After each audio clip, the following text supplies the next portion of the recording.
একটি প্রাচীন ওক গাছের শিকড়ের নিচে একটি ব্যস্ত পিঁপড়ার মধ্যে অ্যান্ডি নামে একটি পরিশ্রমী পিঁপড়া বাস কর। অ্যান্ডি তার সহকর্মী পিঁপড়ার মতো ছিল না। যখন তারা উপনিবেশের মধ্যে তাদের কাজগুলি অধ্যবসায়ের সাথে সম্পাদন করেছিল, তখন অ্যান্ডি প্রায়শই নিজেকে চিন্তায় হারিয়ে যেতেন, দৈনন্দিন জীবনের জাগতিক রুটিনের চেয়ে আরও বেশি কিছুর জন্য আকুল হয়ে থাকতে। একদিন খাবারের জন্য চড়ানোর সময় অ্যান্ডি একটি অদ্ভুত বস্তুতে হোঁচট খেয়েছিল। একটি চকচকে রূপার মুদ্রা, সূর্যের আলোতে জ্বলজ্বল করছে। কৌতূহলী হয়ে তিনি এটি তুলে আনলেন এবং আবার অ্যান্টিলে নিয়ে গেলেন, যেখানে তিনি এটি তার সহকর্মী পিঁপড়াদের দেখিয়েছিলেন। অন্য পিঁপড়ারা অ্যান্ডির আবিষ্কার দেখে হতবাক হয়ে গে। তাদের কাছে মুদ্রাটি একটি অকেজো ট্রিঙ্কেট ছাড়া আর কিছুই ছিল না। তবে অ্যান্ডি আরও কিছু দেখেছি। মুদ্রার চকচকে পৃষ্ঠের দ্বারা অনুপ্রাণিত হয়ে তিনি এনথিলের সীমানা ছাড়িয়ে একটি বিশ্বের স্বপ্ন দেখতে শুরু করেন, এমন একটি বিশ্ব যেখানে তিনি নতুন দিগন্ত অন্বেষণ করতে পারেন এবং অ্যাডভেঞ্চার খুঁজে পেতে পারে।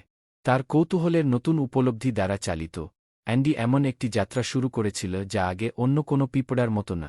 তিনি এনথিলের পরিচিত সীমানা ছাড়িয়ে বনের লম্বা ঘাস এবং সুউচ্চ গাছের মধ্যে দিয়ে নেভিগেট করতে পথ ধরে অ্যান্ডি অনেক চ্যালেঞ্জ এবং বাধার সম্মুখীন হয়েছিল।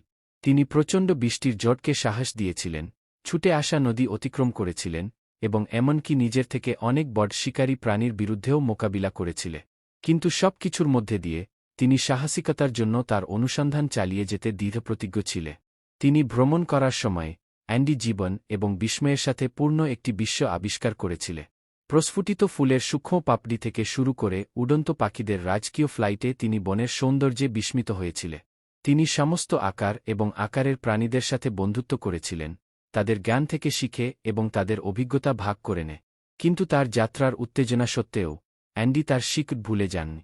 সন্দেহ বা একাকিত্বের মুহূর্তে তিনি তার সঙ্গী পিঁপড়ার সাথে ভাগ করে নেওয়া বন্ধুত্ব এবং আত্মীয়তার অনুভূতির কথা মনে রেখে তার রেখে যাওয়া পিঁপড়ার কথা মনে করবে। অবশেষে অনেক দিন ভ্রমণের পর অ্যান্ডির যাত্রা তাকে আবার অ্যান্টিলে নিয়ে যায়, যেখানে এটি সব শুরু হয়েছে। কিন্তু সে সেই পিঁপড়া ছিল না যে তার দুঃসাহসিক কাজ শুরু করেছি। তিনি তার সহকর্মী পিঁপড়াদের সাথে ভাগ করে নেওয়ার জন্য একটি নতুন উদ্দেশ্য এবং প্রচুর অভিজ্ঞতা নিয়ে ফিরে এসেছিলেন।